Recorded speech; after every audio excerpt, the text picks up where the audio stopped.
Welcome back sa ating channel mga kaibon. Ang video natin ngayong araw is may bago tayong parisan na ibon dito sa ating mini aviary mga kaibon. And then may mga good news din tayo sa mga ibang breeder natin na African lovebirds mga kaibon. So samahan nyo ako ngayong araw mga kaibon. Tara!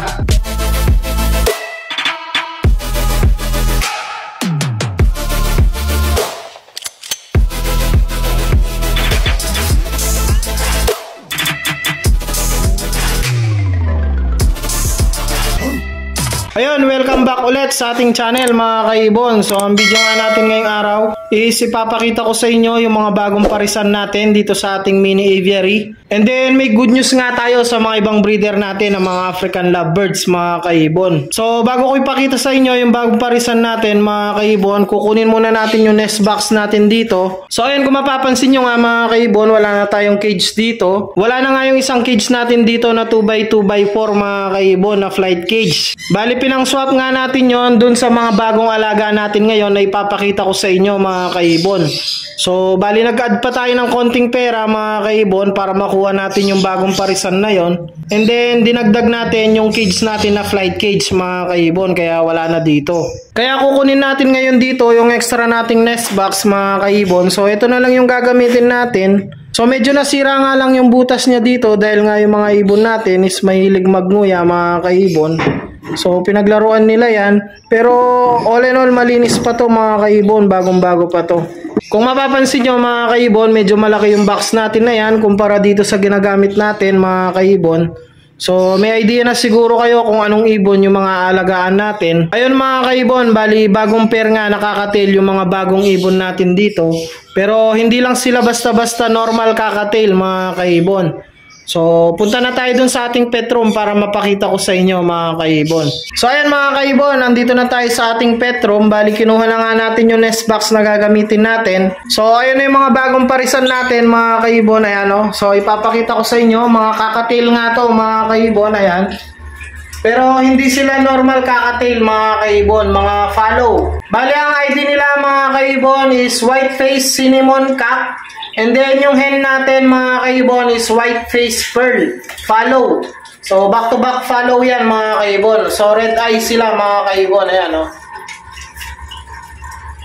So bali proven na nga to mga kaibon, kaya lalagyan na natin sila ng nest box para makapag-breed sila agad mga kaibon. Masanay na sila sa nest box. Bali, nakadalawang clutch na to mga kaibon doon sa pinagkuhanan natin. So ngayon sana yung pangatlong clutch nila is maging successful dito sa atin mga kaibon. So bali dito na lang natin sila nilagay mga kaibon dito sa cage na to. Dahil nga medyo malaki naman tong cage na to mga kaibon. So ganyan talaga yung mga ginagamit nilang cage para sa mga kakatail. Yung iba naman mas malaking cage yung ginagamit nila mga kaibon. Pero ganito yung mga standard na pang kakatail mga kaibon.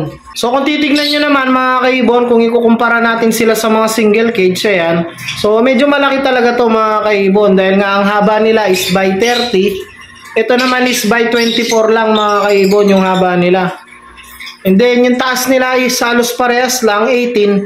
Pero yung lapad mga kaibon, 17 to mga kaibon. Ito 15 lang. Bali ito nga yung gagamitin nating nest box mga kaibon. Ang gagawin natin is bubuksan natin yon mga kaibon. Ito. Bubuksan natin to and then ilalabas na lang natin to mga kaibon. Yung nest box sa labas na lang natin ilalagay, parang ganito. Isasabit na lang natin siya ng ganyan mga kaibon. Kasi nga hindi naman siya kasya sa loob mga kaibon, kaya isasabit na lang natin siya. So bali lalagyan lang natin siya ng sabitan mga kaibon. Lalagyan na lang natin ng pako or alambre. And then isasabit na natin. Update ko kayo mamaya pag nasabit na natin mga kaibon. 2,000 years later. Ayan mga kaibon, natapos na natin yung nest box nila na isabit na natin. Bali nilagyan na lang natin ng pako mga kaibon. Ayan o. So sinabit na lang natin siya para madali na lang tanggalin and then madaling ibalik mga kaibon. So pwede natin tong itaas. Dahil nga nakahook lang siya mga kaibon, so linagyan lang natin ng pako dun sa dulo dun. So kung sakali magkaroon sila ng inakay, gusto nating ibaba yung nest box or kahit silipin na lang natin dito dahil nga may pinto naman siya dito mga kaibon. So nilabas nga natin para mas maluwang yung loob mga kaibon. Ayan, so hinihingal yung mga ibon natin dito dahil nga na-stress mga kaibon. Dahil nga hindi pa sila sanay dito mga kaibon. Bali 2 araw pa lang sila ngayong araw. So kaya hindi pa sila sanay sa akin mga kaibon. So pagka naririnig nila akong pumapasok dito, and then pagka nilalapitan ko sila mga kaibon, so lumilipad sila, lumalayo, na-stress sila mga kaibon. Pero sa katagalan mga kaibon, sigurado ko masasanay din yung mga ibon natin na yan. So bago-bago pa lang naman kasi sila mga kaibon, kaya ganyan. So ayun, dito naman tayo sa mga good news natin dito sa ating mga alagang African lovebirds mga kaibon. So yung mga ibang breeder nga natin dito is nagsiitlogan na mga kaibon.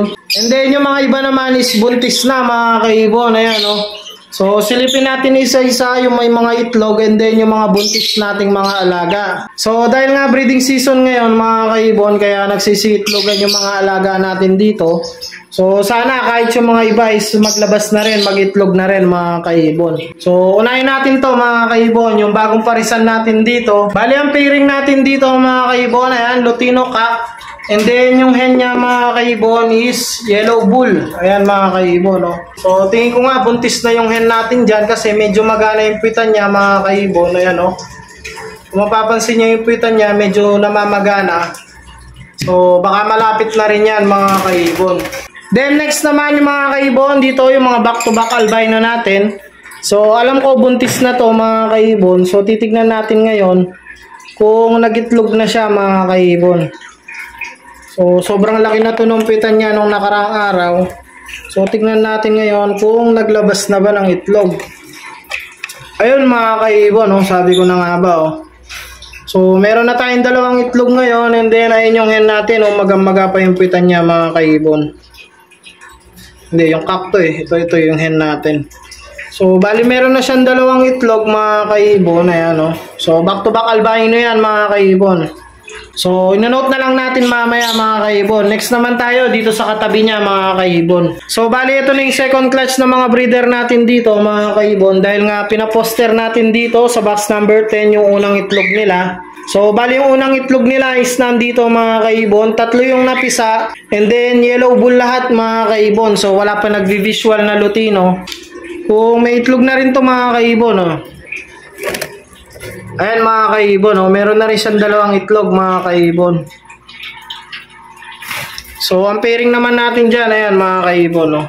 So, Lutino and then yellow bull mga kaibon. So, yung hen natin yung Lutino mga kaibon and then yung cock natin yung yellow bull. So, possible split opa nga yung yellow bull dyan mga kaibon. Kaya ang project natin dyan mga kaibon is Lutino opa or Y bull opa mga kaibon. Then, tignan na rin natin dito mga kaibon. Ayan kung makikita nyo. So, back to back Lutino naman to mga kaibon. Possible split opa din yung cock natin. Ayan. So, tingin ko rin malapit na to mga kaibon kasi madalas na rin sa box yung hen natin. And then, nakita ko na rin sila nag-mate mga kaibon. So, konting-konti na lang din yung hihintayin natin sa mga ibon natin na to. So, ayun mga kaibon. Bali, hanggang dito na lang muna siguro yung video natin. Ayan. So, ito na nga yung mga bagong parisan natin dito nakaka-tail. Back-to-back follow mga kaibon. And then, napakita ko na rin sa inyo yung good news dito sa mga alaga nating African lovebirds. So, hindi na muna natin masyadong patatagalin mga kaibon. Hanggang dito na lang muna. So, update ko na lang kayo sa mga next video natin. So, huwag nyo kalilimutang mag-like, share, and subscribe. And i-click nyo na rin yung notification bell para updated kayo sa mga susunod pa nating videos. So, happy breeding sa inyo mga kaibon. And ingat!